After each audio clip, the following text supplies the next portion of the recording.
thanks everybody for joining us today, and a special thanks to Diana and Homa for putting this together and promoting the event, and really working on developing GoGlobal 360.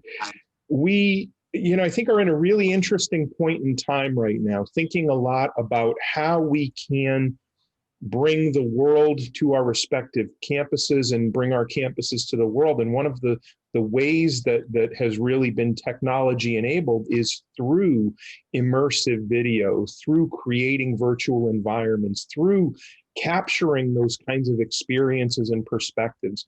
So today, our distinguished panel, we are joined by Kyle Anderson from Clemson University, Monica Swahn from Georgia State University, Ruth Stanley, also from Georgia State University, and my counterpart, Jason Drakeford, in terms of doing some introduction and sort of speaking to the value and the potential around building virtual environments and creating 360-degree video and immersive space.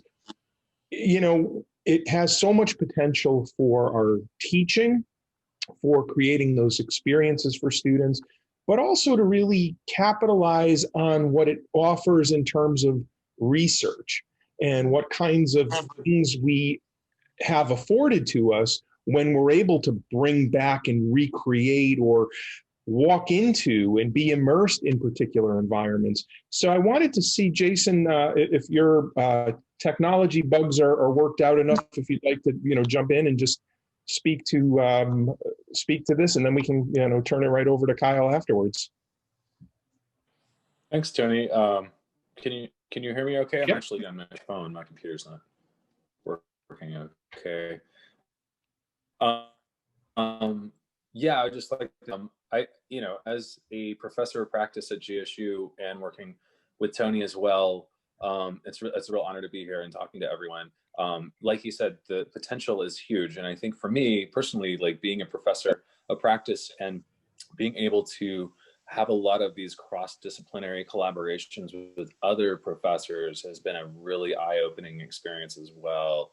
And just allowing people to go places that we would never be able to go, and working with students of idea building in an immersive space and sort of using this technology as almost as an empathy engine also, and to sort of give you the sense of the scale of data wherever you are, and a sense of presence. And I think that's something that's invaluable when it comes to this type of thing. And this semester I'm collaborating with two professors, and one is writing a script, their script writing class in the film department. And it's always great to collaborate with other professors and say, okay, you have a story to tell, let's see what we can do with this technology. So it's not just a technology demo, but it's also has a powerful story behind it. So, but thank you, Tony. It's really great to meet everyone. Yeah, and that's, I think, thinking about the story, what choices we make and how we present, what we present, what sorts of things we bring into this space is really critical. So thanks again for everybody for being here. And Kyle, take it away.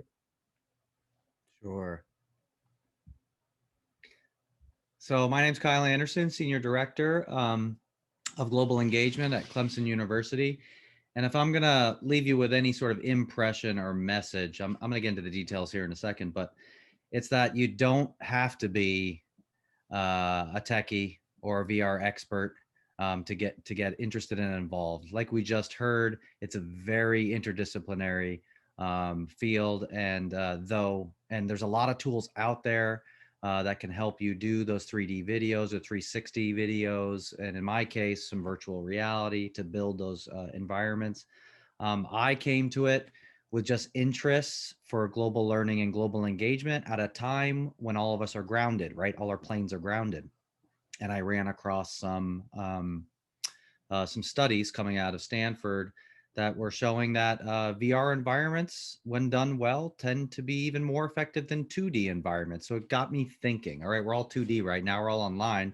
So let's look at what we can do with a virtual reality for global learning. And so I just got together a team of people, and I'll explain it in a second. Let's go to the next slide. Sorry, I have a dog who might be yapping during this. Let me provide a little bit of context before I talk about the team and what we actually did at Clemson. For the past few number of months, we've been very aggressively pushing forward what we call our Virtual Plus programming in the Office of Global Engagement. We can go to the next slide. And we believe that this is the way, particularly now, but ultimately long-term in the future, that we'll be able to continue to meet our global learning objectives by exploring and building out infrastructure and programming through virtual channels and pathways.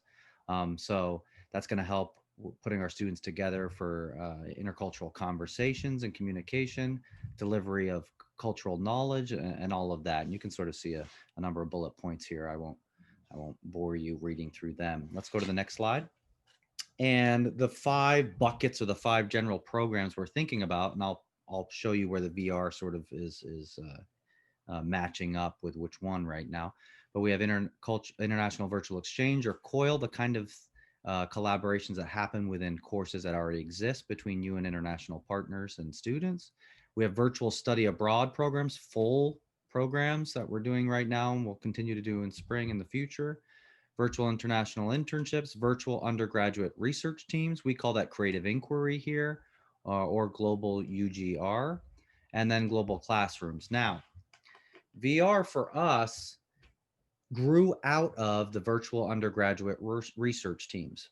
So a wonderful thing that happened at Clemson this past summer was we had what we called the COVID-19 Summer Challenge, where we had 80 teams, undergraduate teams and faculty join, not just from Clemson, but from USC and a number of schools in North Carolina and elsewhere, who are in competition addressing problems caused by COVID. And so ours was from the educational angle. We said, hey, how can VR help us with this global learning crisis we're facing right now? It affects global learning.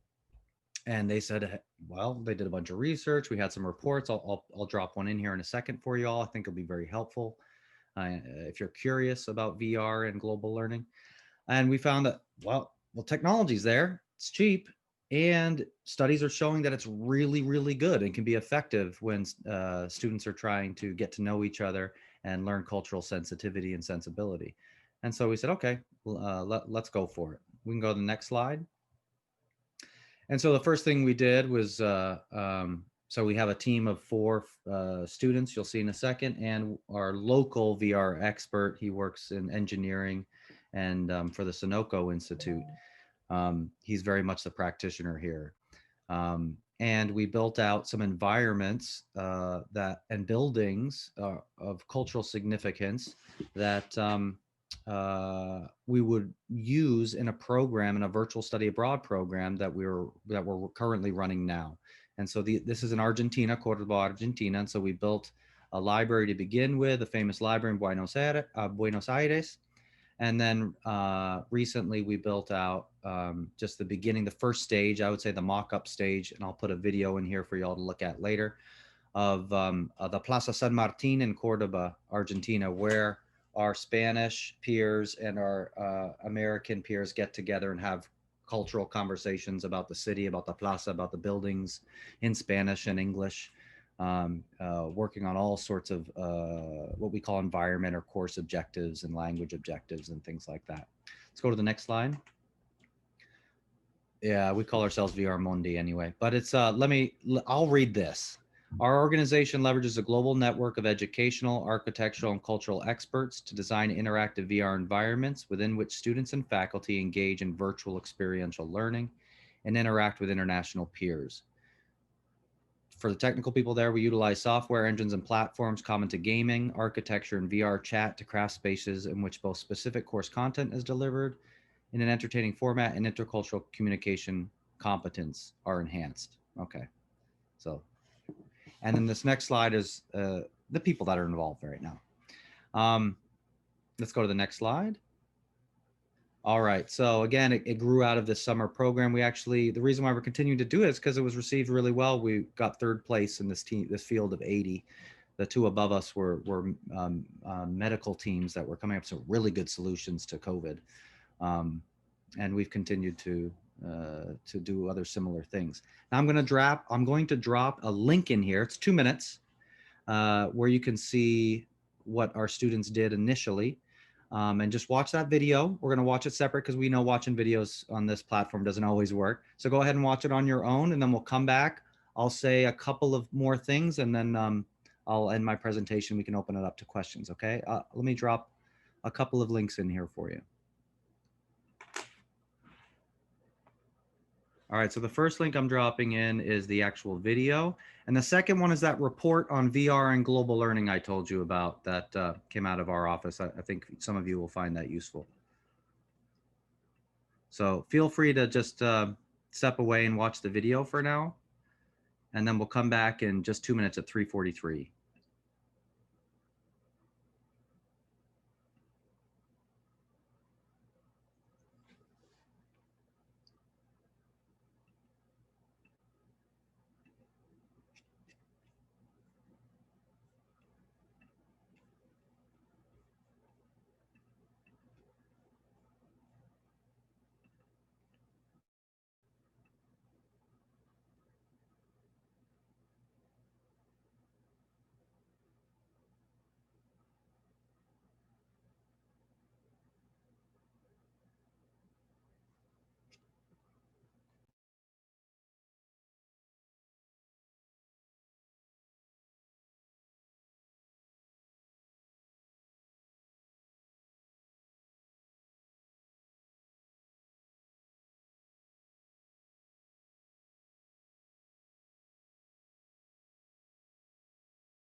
All right, the video should be about done. Any thumbs up here?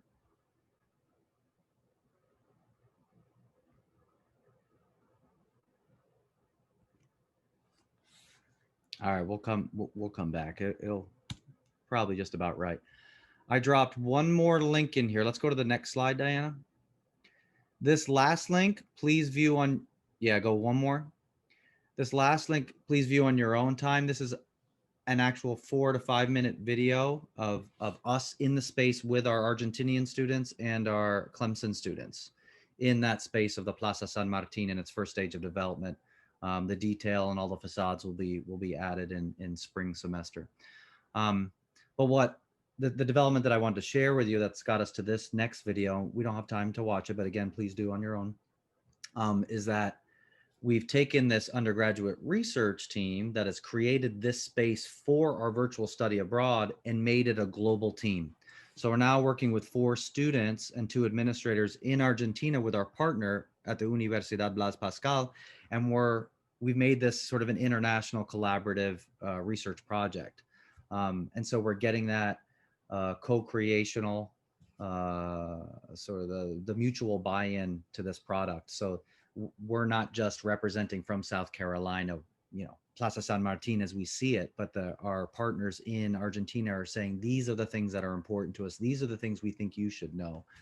So it in and of itself, the process itself becomes an exercise in the kinds of things we want our students to learn by engaging and negotiating representation of this international space. So I will leave it at that. And thank Diana, Anthony, and Tony, and everyone else for inviting me to present. And I'm open and willing to collaborate and talk to you all. Feel free to contact me anytime you want. Thank you. Great. Thank you so much, Kyle. And I think, you know, this is where you start to just get a sense of that, you know, potential and how it's been implemented and, you know, you're starting to see that. So I really appreciate that. Let's turn it over, I guess. Well, let me first see if there's any quick questions for Kyle while we still have him here, because I know I'm just watching the chat really quickly. But in the meantime, if not, like what I'd love to do is turn it over to Monica Swahn, and to really get a sense of her work. And Monica's one of our early adopters in terms of really working with this, bringing this technology into her teaching and research. And when we said we were going to, send 360, send, these GoPro cameras on study abroad, one of the things that's, really exciting about Monica's, just as a great colleague, is someone who said, I'm in. Both Monica and Ruth, and they're both here today. So let me turn it over to Monica to talk about her work in Uganda. Awesome. Thank you, Tony. Can everybody hear me fine? Yeah, I just unmuted myself. So thank you, Tony. And I'm so glad that you mentioned that, because I would have never even embarked on this journey, I think, had it not been for your encouragement and support and lending us the equipment a couple of years ago to really start this. But before I share my own journey, I just also want to say thank you to Kyle. I'm just so impressed what he's doing with his colleagues at Clemson. And I hope that this is just the beginning conversation of future collaborations. But anyway, super thrilled about what we're doing at Georgia State. I'm just going to share with you a little bit what I do as a global health professor as part of my study abroad program, and also some of the research that I do in Uganda. So next.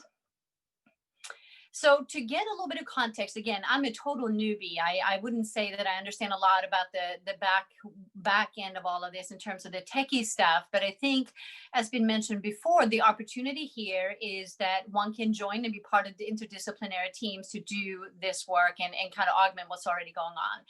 But anyway, I do global health primarily in East Africa, and I work on sensitive topics like alcohol use, violence, and HIV, and how they're intersecting.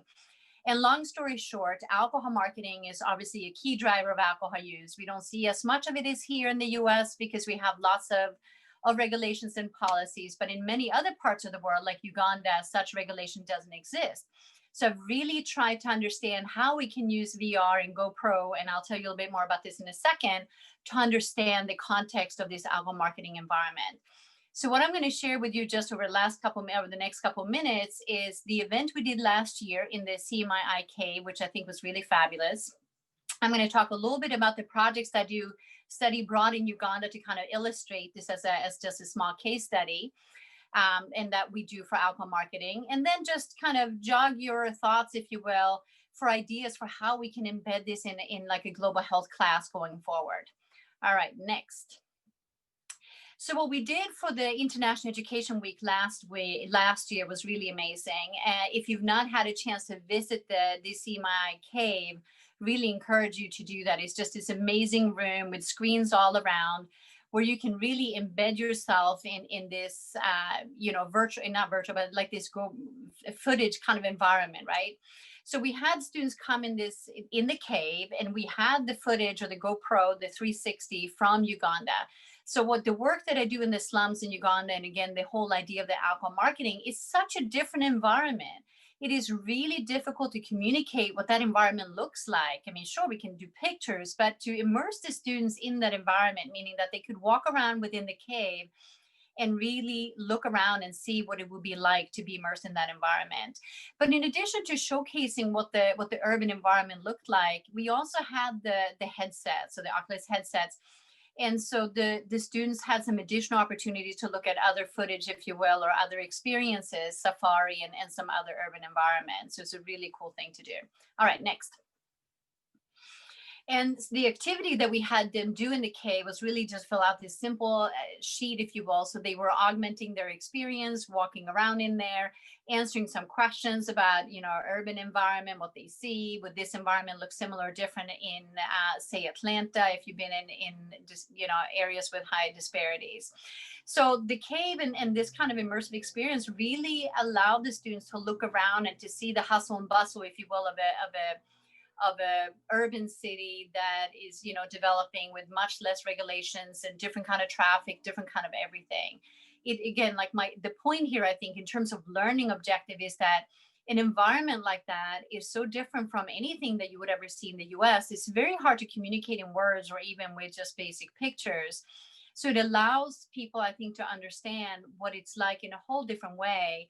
And for people who are going to do global health work and may not be able to travel to the country or to appreciate or develop training materials, having that kind of immersive experience, I think, is really critically important and one of the main applications, I think, in terms of my own work. All right, next. Oh, and what did the students think of this experience? They thought it was amazing. We received great feedback. Students thought it was fun. It was different. They really talked about it being a cool experience. I heard about it for weeks, which was phenomenal. So now, of course, you know, we can think about how to use the cave for additional experiences in this partnership with CMII. And also not just for global health, but for many other things. And I know that they're using it already for gaming and so many other different applications. But as a global health professor, I really focus on the health base. All right, next. In terms of my study abroad, I've taken students to Uganda for many years as a researcher, but also for the study abroad course. And it is central or focusing on alcohol and harm. And here's just a picture of the team that joined us in 2019, who actually conducted the projects that I'm going to talk about. So next slide. And so we have done, so whenever I take students to Uganda, they are immersed in the research that I do. And like I said, a lot of the work that I do is now centering on the built environment, the physical attributes, and particularly across urban slums. And the goal of that work is to understand health disparities more broadly.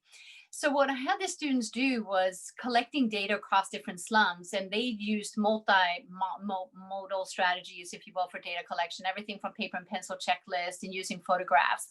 But we also used the GoPro 360s for data collection. And the idea here is the computer science team that I work with are actually in the process of developing an AI algorithm to actually tease out the presence of the alcohol marketing outlets or alcohol marketing posters, if you will, as part of that footage. Again, I cannot explain at all how that work is done. This is why it's interdisciplinary, but the ability to use this tool in that way is just something that it is just, you know, so exciting and is really eye-opening about the different possibilities. All right, next. Here are some pictures of what it looked like when the students were using the GoPros, just walking up and down on the streets in the slums. Because again, we collected data in like 100-meter increments, so they would hold their cameras up high, of course, so that we would capitalize on the 360, meaning, you know, if you've seen these devices, there is a camera lens on the front and the back, hence you get, you know, the picture from all sides.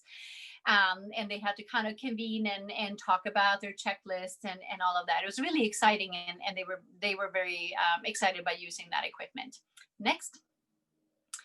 And just quickly, we found a lot of variability across the slums. Again, I realize we're not here to talk about my research per se, but it was really, really interesting to see the variability in alcohol marketing. I don't have the data to share from the GoPros yet. Again, that is going to take some more time, but that will come next. All right, next slide. So the last thing I just want to mention quickly is that I was really lucky this year to get, our tech proposal funded to buy some additional GoPro cameras and the Oculus headsets for the classroom use. So now I'm looking for ideas. Of course, I'd shared some ideas in the proposal, but I'm thinking about how can we best integrate VR into global health learning on campus. I'm thinking about, again, like we highlighted here within the cave, same idea, like immersing the students in different environments, understanding barriers and strength potentially. Of course, I'm interested in health disparities. I'm also interested in potentially maybe taking footage to the extent that we can protect patients, but of hospitals and clinics. So for the students here to see what kind of resources are available or typically lack thereof when we describe, interventions, so that we have that context in mind. Of course, safety concerns, injuries, traffic are other pieces where I think this would fit really well. And I'm sure that there are a million others. But the other thing I also want to share, well, how can we use this technology to share information from here that also could benefit students in Uganda? You talked just briefly, Kyle mentioned, I think Tony did too, about the virtual exchange and Coral and about interacting. Can we use this tool in addition to share kind of both ways? So that is something that I really want us to think about. Next.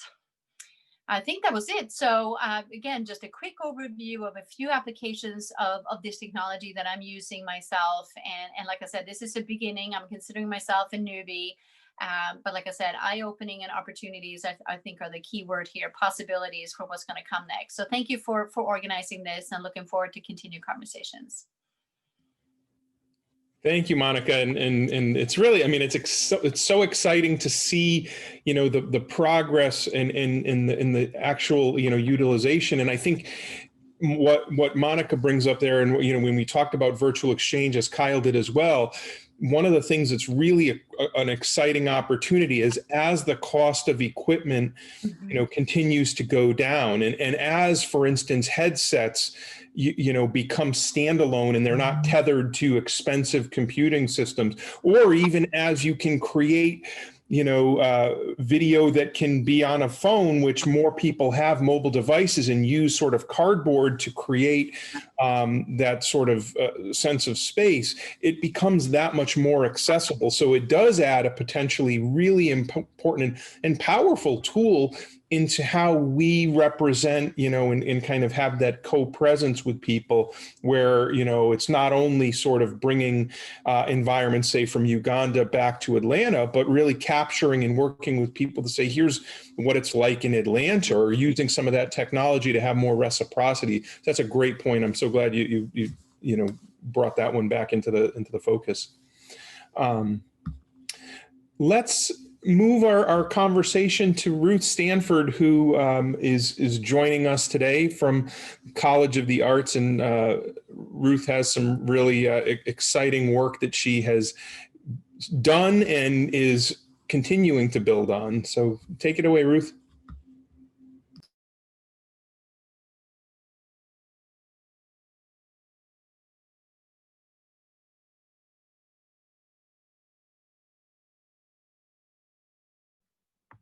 Can you guys hear me now? What's going on? Yep, we can hear you. Oh, okay, there we go. Okay, so thank you for inviting me to participate. I'm a sculpture professor in the School of Art and Design, and my personal practice kind of bridges objects and environment and histories. So I wanted to just give a couple of examples in my mind of things that would be great for VR activities, and show you just a little bit of a project I've been working on. So this is a image of the lightning field in Quemado, New Mexico.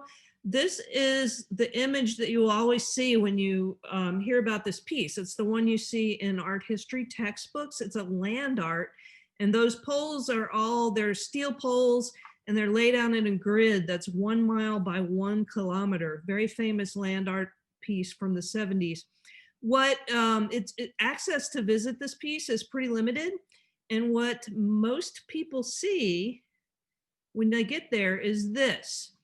I've visited this site twice with students, and what's interesting about it is, you know, you go there with this picture of lightning in your mind, and everybody who's been there has been unanimous in the fact that it doesn't matter whether you see this, that you have this incredible experience of being in the literal middle of nowhere, walking from pole to pole, seeing how the light shifts, listening to the crunch under your feet.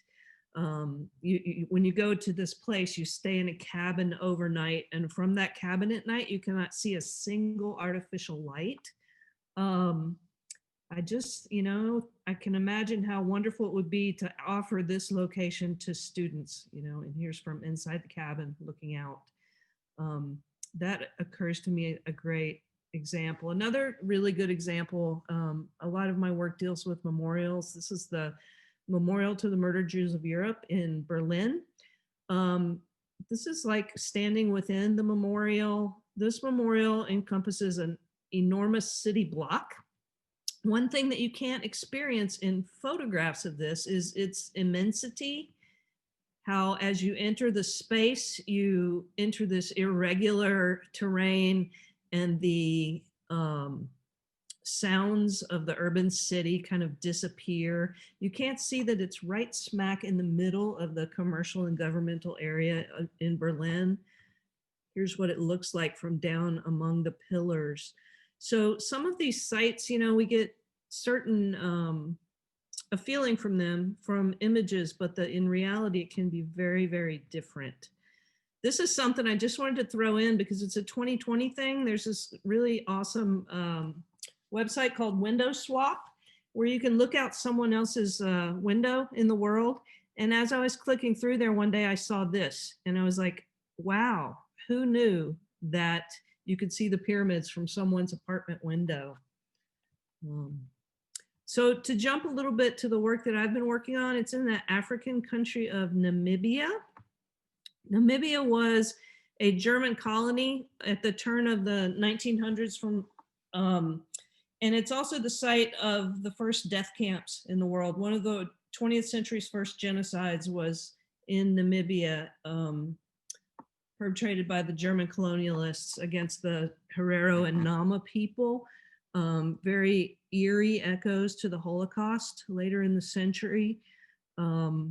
I've been working on memorials in Africa and working with some of the activists who are working on contemporary remembrance of this event. This is a municipal cemetery in Swakopmund, Namibia. You can kind of see it outlined on the left side. There's some trees. That's actually pretty lush for this part of the world. It's well maintained by the city. On the right side, which is slightly bigger, you can see all those little dots.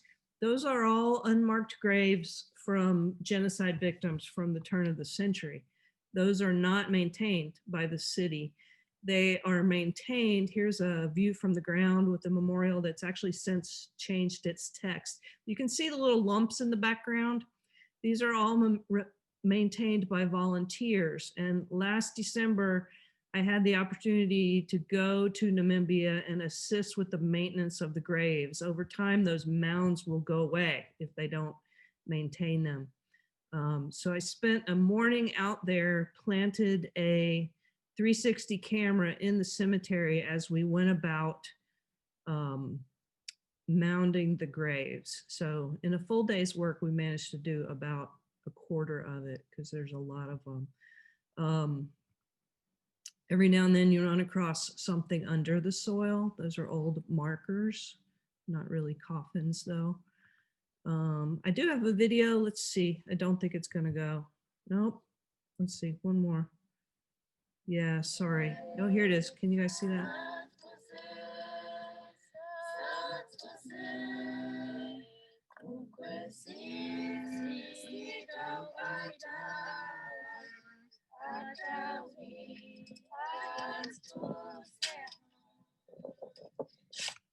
Okay, because I'm not sure if you guys can hear that, I'll continue, but basically they're singing over the uncovered grave and then they just proceed to cover it back up. There's a gentleman we worked with who made a hat to honor the ancestors, and it was really interesting to see him moving throughout the space in that hat.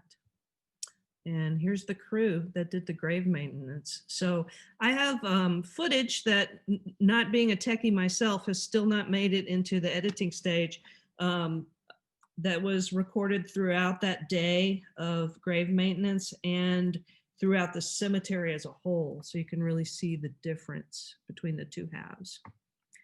Moving on to another site also in Namibia that I think would be awesome to do some VR work. Shark Island in Namibia is actually likely the world's first death camp. It's currently a municipal campground, but it's a peninsula rather than an island on the coast of Namibia outside of Luderitz or Naminus, which is a new name. There are a few surviving photos from the concentration camp itself. And these are just some pictures that it's difficult to capture how harsh this environment is. It's incredibly windy, it's incredibly cold, there's hardly a stitch of greenery, and there were thousands upon thousands of people who perished here or were taken off to work at forced labor in the building of towns and railroads throughout Namibia. And there's a view of the overall peninsula from above at the lighthouse. So that is the end of my show. really, it's kind of just an example of things that I have in mind of places that it would be really great for students to be able to feel with a little more reality, virtual reality. So, thank you. Thank you so much, Ruth. We do have some questions coming in from the audience. And if it's okay with... Yeah, could you hear the video? Yeah, I could hear the singing. It was beautiful. Good, okay. So if you don't mind, I'm just going to start with the first question. And also I want to thank Homa for broadcasting this on Twitter. So she's been sending me the questions. So could you all share advice for faculty who want to integrate VR but face budget constraints at their university? Is there a reliable place to rent the equipment, and what kind of technology do you recommend?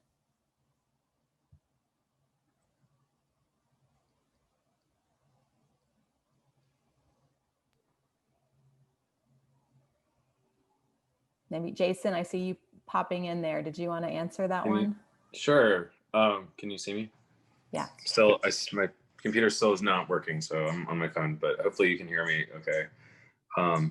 So if you're faculty, I would, and you're having trouble getting a budget, I know there are grants that we have applied for here with our classes, but it hasn't really held us up. And I think the key is to sort of partner up.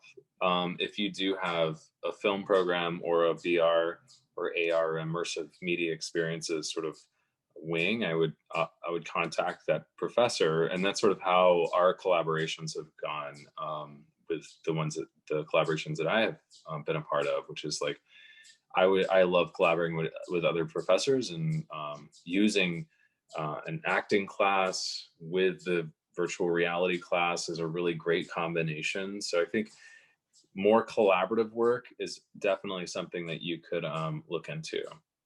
As far as if you don't have the budget, mutually get on the same page as to what is this final product going to be, right? So I would say that. And as far as the hardware goes, cross-disciplinary collaboration this is always good, because you never know what another professor might have, or another class that you would be collaborating with has access to, right? I know we have at CMII, we have a lot of hardware that we can rent out for, I think, a period of 3 weeks, and it's all insured. There's also, if you don't have that access, there are pretty affordable, like Tony was saying, cameras that you can either rent or buy. I know the cheapest 360 camera right now is about $250, which isn't a lot, considering like a lot of the times what I do with my classes, I'll provide textbooks via PDF instead of requiring my students to buy textbooks, and using that money that we saved to sort of like give them or have them purchase the software to stitch the footage or to edit the footage, right? So that's sort of another way to sort of think about it financially. I would highly recommend, if you do want to get into this, is to just buy a cheaper 360 camera. Renting a camera, I mean, the best camera I would say is the Insta360 Pro, which is Pro 2, which is about $4,000 or $5,000. So you definitely want to rent something like that. And you can find those in any sort of film rental place, depending on what city you're in. And they're really pretty easy to get a hold of. Yeah, so hope that answers your question. Do you happen to know if Georgia State rents out any of this equipment? For example, the Center for Excellence in Teaching and Learning, or maybe CMII? As far as I know, the center does not, CETL does not rent out equipment like that, because they do not have access to that. I believe they have laptops and software, not 360 footage. If I'm not mistaken, I know, and you can talk to this, Tony, but I know that the Global Center study, the study center might have access to the smaller cameras. And I know CMII does as well. Although CMII rents out the equipment to students who are taking these technology classes at CMII, not to other professors. So that's sort of the limitations. And we've gone around it by collaborating with other professors, right? So we're like, well, let's make a VR film. We're currently working on a VR film about labor trafficking, and implemented another class that Sojourna, she teaches script writing, and the other professor, Susan Reed, teaches performance and acting. So the three classes came together, and I teach designing immersive media experiences. So the three classes came together to create a production that was implemented within CMII, and CMII has access to the equipment, so we could use that equipment. So, but if you don't, then I would say it's better to just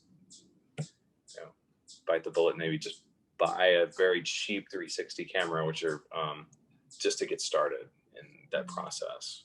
Yeah, I would just to echo that. I think, I know at least like here, I'm holding up a GoPro 360. Like, see this little tiny camera. I mean, they're easy. They shoot in 4K quality. They're, I think about $300 to $400 now. So we have some in the Atlanta Global Studies Center. I know that there is, virtual reality labs and space available, not only in CMII, but some of our colleagues in the Center for Research in Interpersonal Violence have been using this in training, and now Monica's group. So I think what we're starting to see are little pockets of this expertise. The one point I would add, into this conversation, and Jason really, I think, brings up a great example, but my first use of really designing a virtual environment in a research context was designing an experiment, and I had to work with filmmakers and people who could turn like a vignette into a script to create that content. I mean, I'm not a movie maker. I didn't, so you find, that sort of collaboration about who you need to work with to turn it into ultimately what it needs to be. And, where that expertise is might also be, and I think at least in my experience, is where the equipment was, or where the ability to use the software, to do things is. So it's kind of cultivating that. But what we're trying to really build here and with this group, I mean, as much as anything, is a community of practice, where we have people who start to build that capacity, and they might not be the one who knows, but they know the one who knows. And the better we can do with that, the resources are there. And as I said earlier, the costs have come down so incredibly drastically that you can do this really on a shoestring and do a really good bit of compelling work. It takes the effort, but it's still quite doable. Can I, and thank you, Tony. I was just going to say too, teamwork. But just to say another sentence or two about the work going on in the Center for Research in Interpersonal Violence, or CRIV for short, that is not related to my work per se, but since I work closely with these colleagues, so they're not doing VR and sort of the headsets in global work, but they do it for violence prevention and do bystander intervention type training through VR and through, totally built scripted environment where participants who view this can go through sort of decision trees and get information from it. So bottom line is, I think the point is that we're building capacity, and I love that word, community of practice. So coming all together so we can share, because again, this more than probably most other research you can't really do on your own anyway. I mean, this is really meant to be team science or teamwork, depending on the discipline.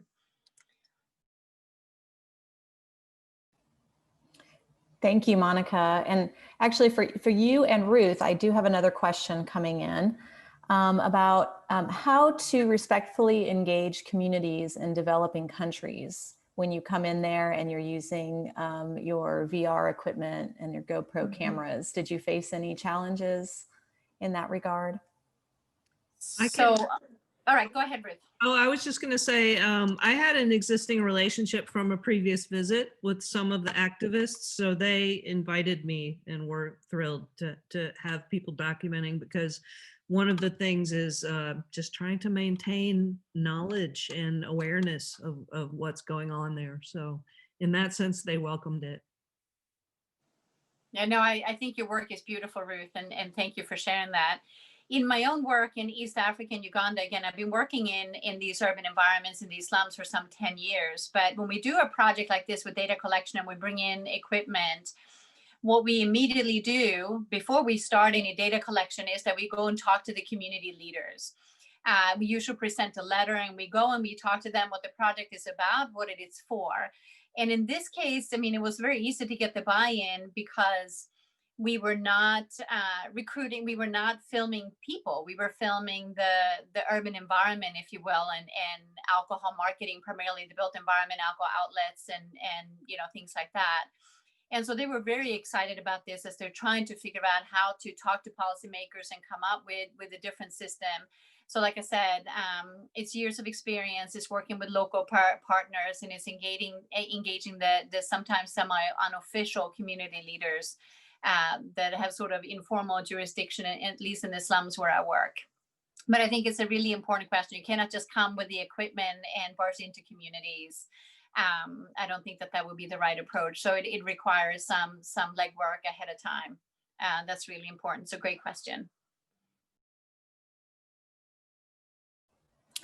Thank you so much, Monica. And the next question is maybe a technical question. So Jason, if you're still there, this is a question for after you collect the footage, you know, then what? So how can faculty, what do they do with the footage once they have taken it, and how do they share it with students? For example, prospective students who may be interested in doing research for a future program. Do you have relevant ideas on how to make VR footage accessible to college audience? Yeah, okay, so 360 footage, you can just think of it as an expanded canvas. Depending on what type of camera you're shooting with, the 360 camera, it doesn't really matter as long as you pull in that footage and you can edit that equirectangular footage. Typically, like if you buy a GoPro type of camera, right now they'll stitch themselves, which is really great. Stitching basically was an old school sort of term 2 years ago, with older cameras, where it would give you separate video files for each camera that was all the way around in your sort of 360-degree viewport.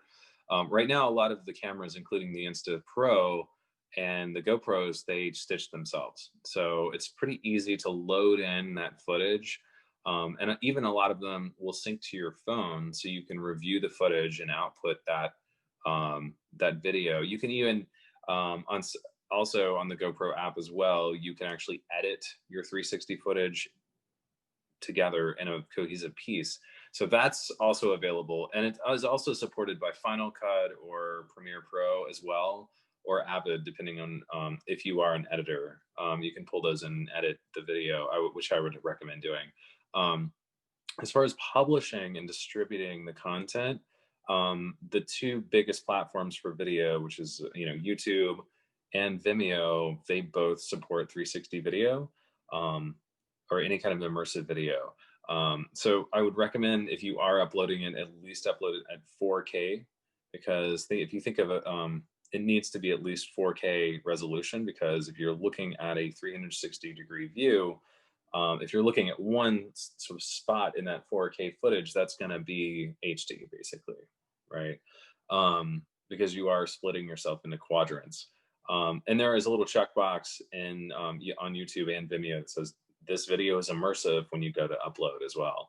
So that is something that you can do. And once it is on YouTube, you can, or Vimeo, you can actually load it in your phone, and you can move your phone around.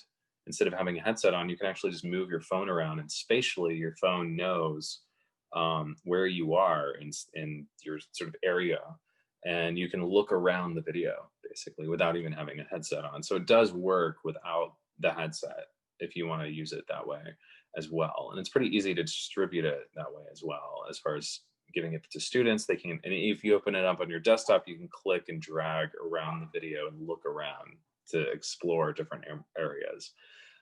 So it works in both ways. You can, and if you have a headset, that's even better. That's sort of the ultimate way to do it. Yeah. Can you tell us some more about the headsets? What are the costs of those Oculus headsets, and are they fairly easy to use? Yeah, so the Oculus Go was the sort of go-to sort of film quality headset, which was just discontinued from Facebook. Facebook owns Oculus. There's also the HTC Vive, which is a more high-end platform. But the new Oculus is pretty amazing, and I believe they run about $400 to $300, depending on the size the headset, and you can manually load in your video footage and look at your videos that way.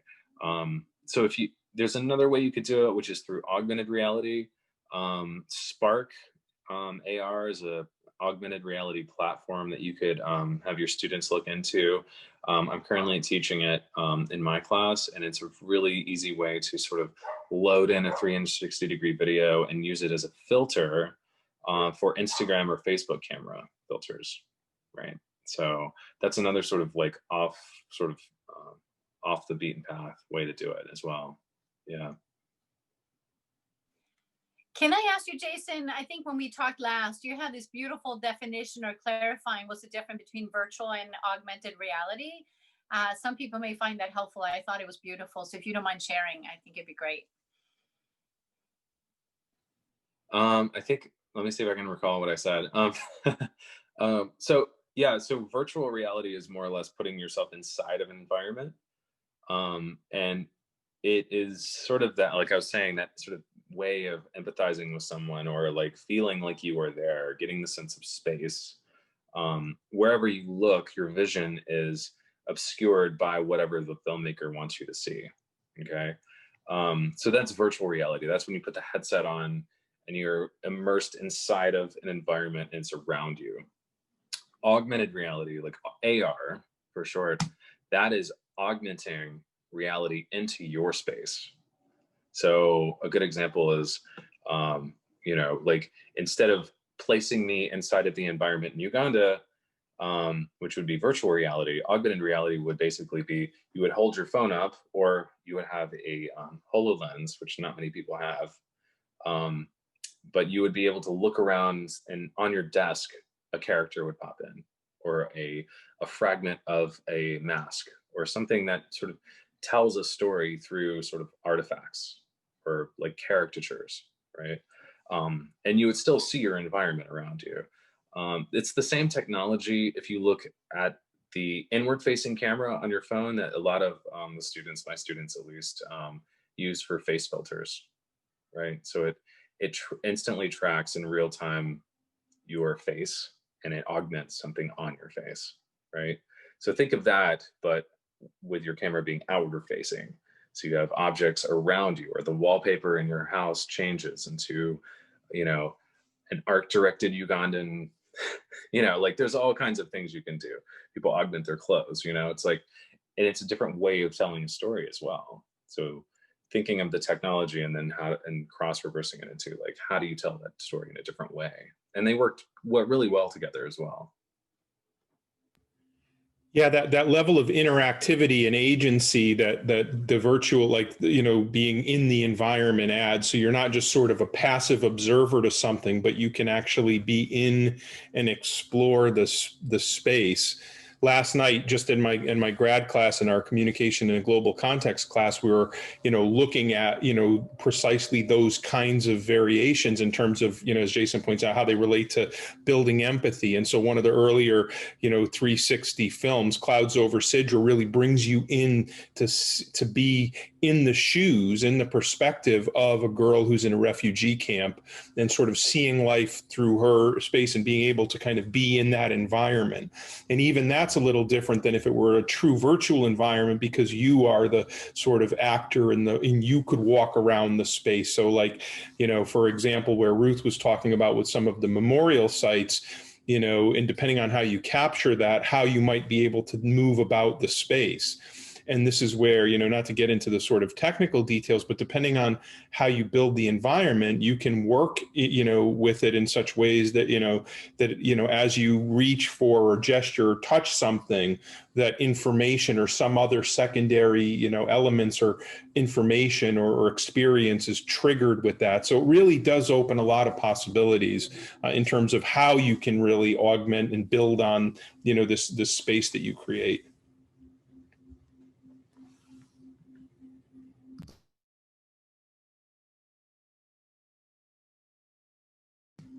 Do we have any other questions from the audience or from our group here?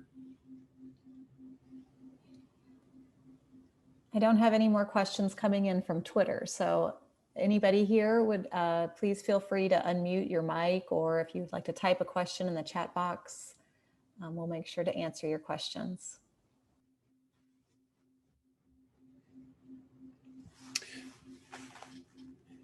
And what we hope here is that this is really, you know, for those of you who would be interested in sort of pursuing this, is that it's the start of a conversation as much as anything, you know, where we're building, you know, that sort of community of practice I mentioned before, that, you know, where we're, you know, in a lot of ways learning this together.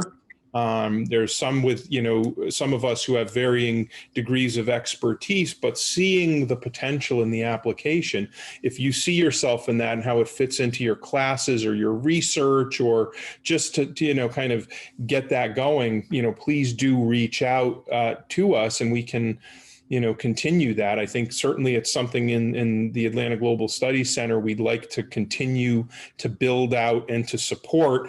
And I know certainly you're not going to find, you know, people more collaborative than Monica and Ruth, for example, to be able to go and say, here's something where, you know, you put your heads together and you see. And I think that's where the colleagues that we have gathered here, and I know this is true of Kyle at Clemson, like it is a very collaborative bunch of us who are excited to see this really make a difference in our research and pedagogy. So please do continue this conversation with us and be in touch.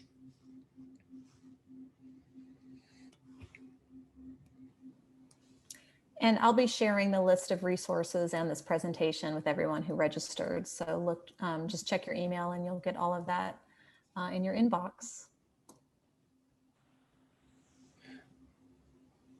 I guess in the last couple of minutes, you know, that we have, I think I don't see any questions coming in.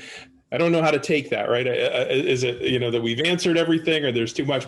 But I you know, like I said, I just want to see if there's any sort of last you know, comments or points or things that you'd like to make. Monica, Ruth, you know, Diana, Jason, any sort of things we'd like to leave everyone with?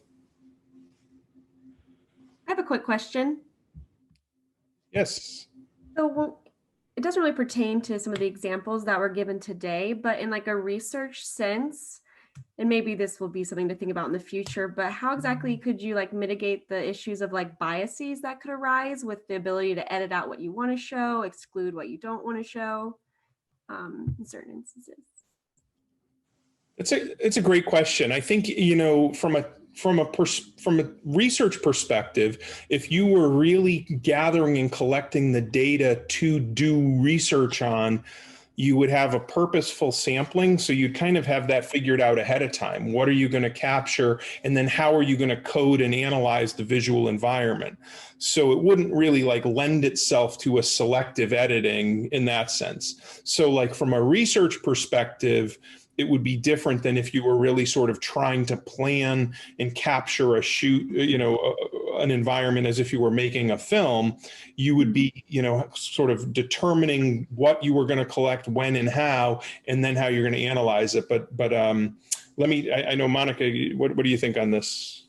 No, I agree, and it is a huge question, and I don't think I have another answer to complement yours. I just need to think about it.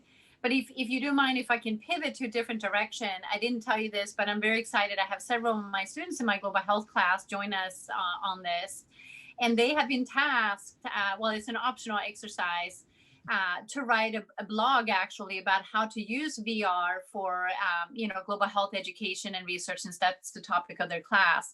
And they're actually writing blogs on using technology in general. And so some of them may even cover that. So I'd be really curious, because I know sometimes it's hard to brainstorm when you're just, you know, exposed to this kind of information. But I'm really excited about the students' insight, because they'll have a very different perspective of this probably, and very open-minded in terms of the possibilities as well.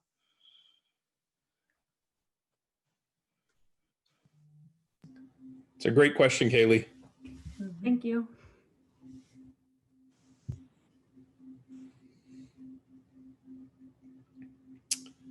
All right, well, we are just about at time, so we'll wrap up now. And thank you all so much. Again, thanks to Diana and Homa for really putting this together, to Kyle and to Monica and Ruth and Jason for being the show, and being, you know, the real heart of this presentation in our efforts today. And like I said, please do stay in touch. Please do, you know, reach out to any of us as you think about if this applies to your teaching and research. And again, thank you for spending your afternoon with us. We appreciate it.